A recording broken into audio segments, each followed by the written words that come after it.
C'est un projet qui a été lancé par l'ancienne communauté de communes d'Avranches parce qu'il nous est apparu intéressant à la fois d'un point de vue économique, parce que le chauffage au bois coûte déjà un petit peu moins cher que le chauffage classique avec les énergies fossiles, mais selon toute probabilité et selon tous les spécialistes de l'énergie, comme les énergies fossiles vont devenir de plus en plus rares, elles vont devenir de plus en plus chères.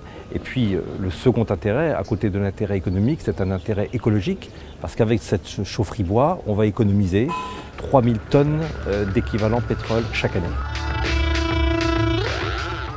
Avranches a lancé son projet de réseau de chaleur. Nous étions déjà bien chargés au niveau de notre bureau d'études, mais on a trouvé quand même le sujet intéressant et on a décidé de se pencher dessus. Pour alimenter des sites bien précis, comme des institutionnels, comme des offices d'HLM ou un lycée, conseil régional, en fin de compte aussi sous le joug un petit peu des nouvelles énergies.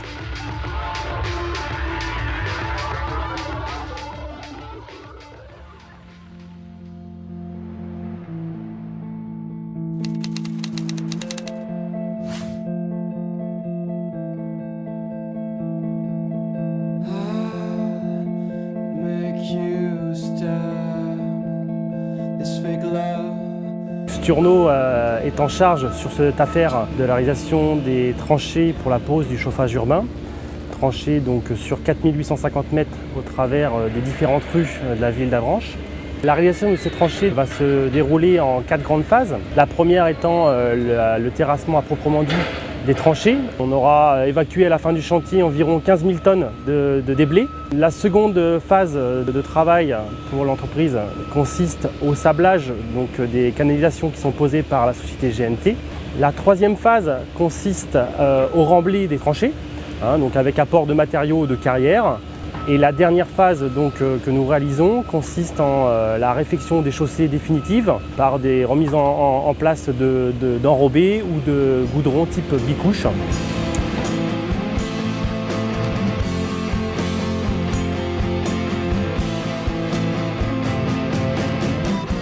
Isoplus est un groupe allemand.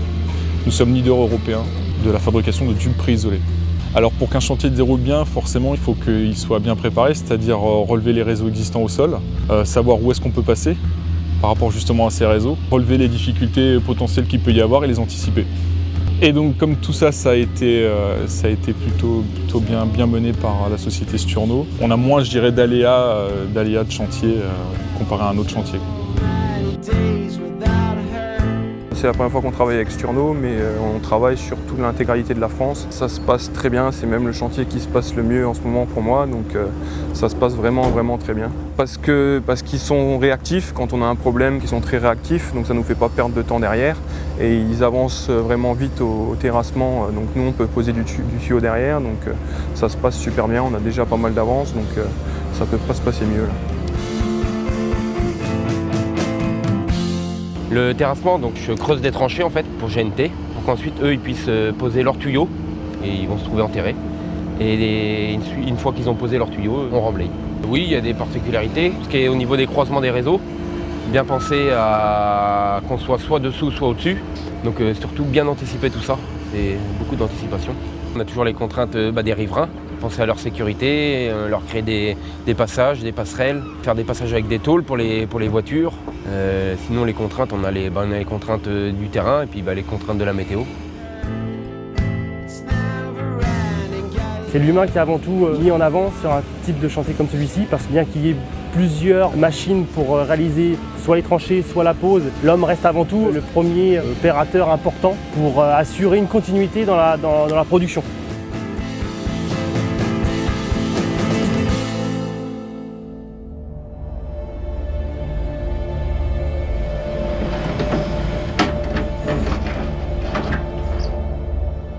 Nous avons donc été missionnés par le groupe Sturno pour participer à ce projet de chaufferie urbaine biomasse. Et donc notre rôle a été à la fois d'être maître d'œuvre pour tout ce qui est lot technique, et nous avons également eu la mission OPC, c'est-à-dire tout ce qui est ordonnancement, planification, coordination des entreprises. Donc dans le principal but de respecter les délais et l'objectif de mise en route du réseau de chaleur pour le 1er octobre de cette année. Et à partir du moment où on a décidé d'y aller, on se donne à fond pour que ça marche.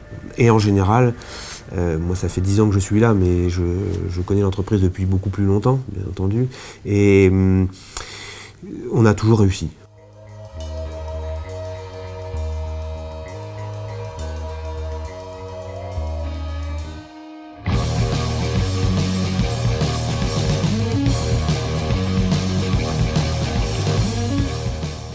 Le réseau de chaleur d'Avranches, c'est un gros projet, c'est pas aujourd'hui le plus gros, par contre c'est le plus compliqué techniquement, c'est le plus abouti techniquement, et de ce point de vue-là, il est on ne peut plus remarquable. Après, c'est au niveau du choix des entreprises, et je crois bien que nous avons pratiqué le mieux disant et pas le moins disant.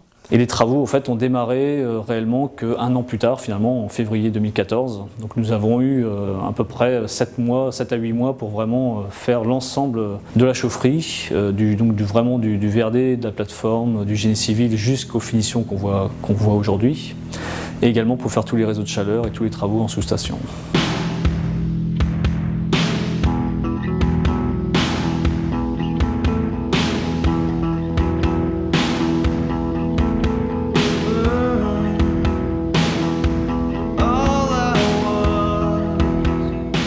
C'est pas évident parce qu'on a beaucoup de choses à apprendre, malgré que la technique, elle, reste la même, donc la technique, on la connaît, mais c'est tout l'environnement en fait qui va autour, tout le principe d'un réseau de chaleur, que ce soit au niveau administratif ou au niveau exploitation. Donc ce sont des domaines qu'on n'a pas l'occasion d'aborder habituellement dans nos missions. Donc on a dû beaucoup apprendre et donc se renseigner aussi à droite à gauche pour éviter tous les pièges de ces réseaux de chaleur et mener à bien le projet.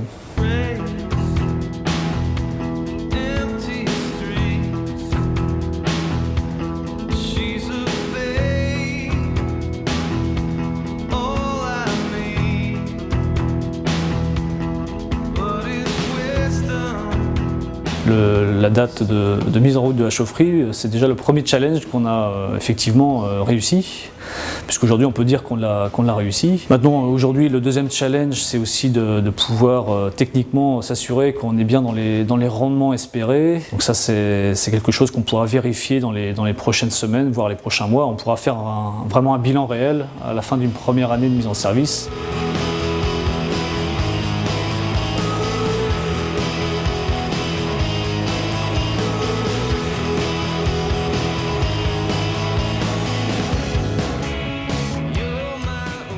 Nous sommes des entrepreneurs et des entrepreneurs, ça entreprend.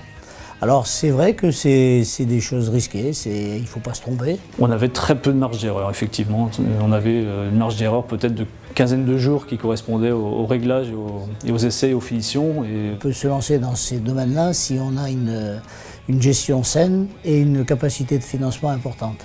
Donc une bonne trésorerie.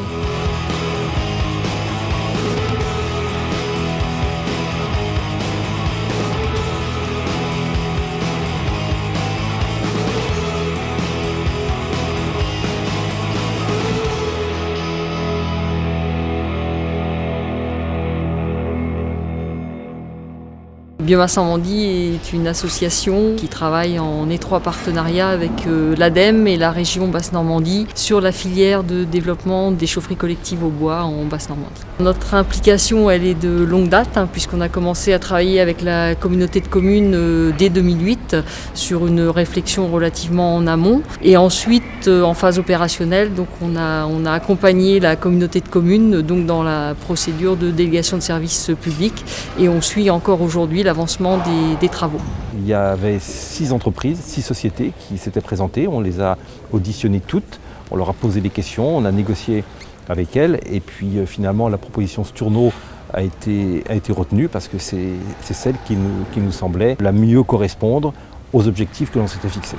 On a estimé que le moment était opportun après avoir parlé avec un certain nombre de partenaires, dont Manche Habitat, l'office HLM de la Manche, qui nous a donné son accord Et du coup, grâce à cet accord de Manche Habitat et à d'autres accords, mais surtout celui de Manche Habitat qui est le principal client, et on a décidé de franchir le pas. Et l'appel d'offres est sorti. C'était un marché en concession. Donc concession, ça veut dire que c'est une entreprise qui répondra et qui aura cette affaire et qui prendra le financement à sa charge, la conception, la construction et l'exploitation de cette structure. Ces types de marchés de concession ou de participation publique-privée, c'est réservé souvent aux grands groupes. Et pourquoi? Parce que c'est des financements très lourds et les PME, nous, Sturno, nous sommes une grosse PME, mais c'est dur à porter. Et c'est d'actualité aujourd'hui, les collectivités ont de moins en moins de finances disponibles pour nous, entreprises, qui réalisons des prestations de services pour eux. L'ADEME accompagne les maîtres d'ouvrage pour la mise en place de chaufferies bois. Donc d'abord dans une aide, un conseil sur l'installation et puis va pouvoir expertiser le projet pour apporter une aide dans le cadre du fonds chaleur qui aujourd'hui est géré par l'ADEME et qui est un fonds qui permet d'aider les projets d'énergie renouvelable thermique. Donc nous sommes obligés, dès que nous avons le marché, de créer une société dédiée à ce marché-là. Même des grands groupes sont obligés à chaque fois de créer une société dédiée. Comme c'est un marché de concession, nous avons des comptes à rendre, c'est nous qui construisons, qui finançons tout, mais à la fin, au bout de 24 ans, ça appartiendra à la collectivité. Donc nous avons une transparence complète à avoir au niveau de nos comptes pour être conforme au contrat que nous avons passé. L'obligation de créer une société. Il faut aussi regarder tout l'aspect lié à l'approvisionnement en bois, puisqu'il faut que ces projets se montent quand même dans le cadre d'un approvisionnement cohérent à l'échelle du territoire. La région Normandie demain, puisque les deux régions se fusionnent, a un espace que nous connaissons. Géographiquement, nous avons aujourd'hui le potentiel de renouveler du bois dans ce système bocager. Donc on met des critères qui permettent non pas de sanctionner, mais plus d'inciter des agriculteurs à mettre en valeur toute cette symbiose qui consiste à dire, voilà, le bocage normand, l'élevage normand, ça s'inscrit dans un paysage et le bois est une valeur qui pousse et qui, à chaque génération, va permettre, et renouvelable, va permettre d'apporter un revenu. La prochaine étape, c'est éventuellement d'autres clients qui pourront se raccorder sur le réseau. Tout le monde n'y est pas. Après, il faudra que l'exploitant regarde de façon très précise s'il faut installer des tuyaux supplémentaires, si on peut raccorder par exemple des maisons de retraite ou d'autres logements encore. C'est un projet qui est évolutif. Il n'est pas figé avec les actuels clients. Et moi, je souhaite au contraire que dans les quelques années qui viennent, d'autres clients rejoignent la chaufferie bois.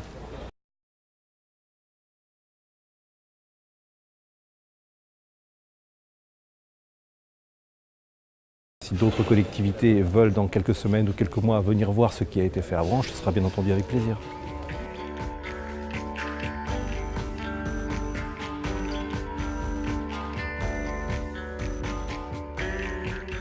Notre chaufferie urbaine en fait, est composée d'une partie chaufferie bois et une partie chaufferie gaz qui, elle, sert en relève et surtout principalement en secours quand on a un problème sur la chaufferie bois. Donc la partie bois est composée de deux chaudières, donc une grosse chaudière à bois humide d'une puissance d'environ 3 MW et d'une plus petite chaudière bois d'une puissance de 600 kW. Alors l'intérêt d'avoir justement ces deux puissances de chaudière, c'est justement à la fois de pouvoir assurer en hiver et en mi-saison donc les besoins avec la grosse chaudière bois, en complément la petite chaudière bois lors des pics de consommation en hiver. Et par contre en été ça permet d'éteindre la grosse chaudière bois qui serait trop puissante pour les besoins en eau chaude sanitaire. Et donc du coup on ne fonctionne qu'avec la petite chaudière bois. Et donc ces deux chaudières sont couplées à deux ballons de thermoaccumulation qui font un volume de 120 m3. Et en fait ça permet de lisser la charge sur la journée, ça veut dire que ça permet de lisser les pics de consommation qu'on a principalement le matin où on observe déjà des consommations plus importantes d'eau chaude sanitaire, ce qui est normal par rapport à l'activité des occupants des bâtiments qu'on alimente, mais également les remontées de température du chauffage central. On a souvent des réduits de température la nuit et donc on remonte à partir de 6 h du matin les températures, donc ça crée un appel de puissance important. Donc finalement ces ballons de thermoaccumulation vont sur une durée d'à peu près 1 heure ou 2 décharger toutes les calories qu'elles avaient stockées et sur tout le reste de la journée au fait elles vont se recharger doucement Et ça permet du coup d'assurer un minimum technique des chaudières bois, car une chaudière bois doit rester toujours à un minimum technique, il faut éviter de l'éteindre. Et donc couplé à tout cela, on a 2 chaudières gaz de puissance 5 et 4 MW. Toutes les deux, elles permettent de faire face à la puissance maximale qui peut être appelée sur le réseau de chaleur. Donc elles sont là principalement en secours. Je pense qu'on a un territoire agricole très intéressant tout autour d'Avranches, avec un bocage qui est encore relativement bien préservé, avec des haies abondantes, avec des bois qui mériteraient d'être requalifiés. Par conséquent, je me dis que l'avenir, c'est peut-être aussi de se réapproprier ce paysage, de se réapproprier ce territoire, de façon à alimenter en ressources, en bois, ce genre d'équipement. Avec globalement une partie qui vient de scieries qui sont relativement proches de cette installation et d'autre part du bois qui provient pour 80% de Basse-Normandie. Donc là on rentre bien aussi dans un système, dans un concept de ce que nous on appelle aujourd'hui un petit peu de manière un peu conceptuelle, l'économie circulaire qui permet effectivement de travailler avec de la ressource locale et de travailler avec des entreprises locales. Et de faire en sorte eh bien, que les générations futures, demain, auront à dire, voilà, ceux qui nous ont précédés ont été garants de préserver et nous lèguent un patrimoine, et c'est aussi à nous de le léguer.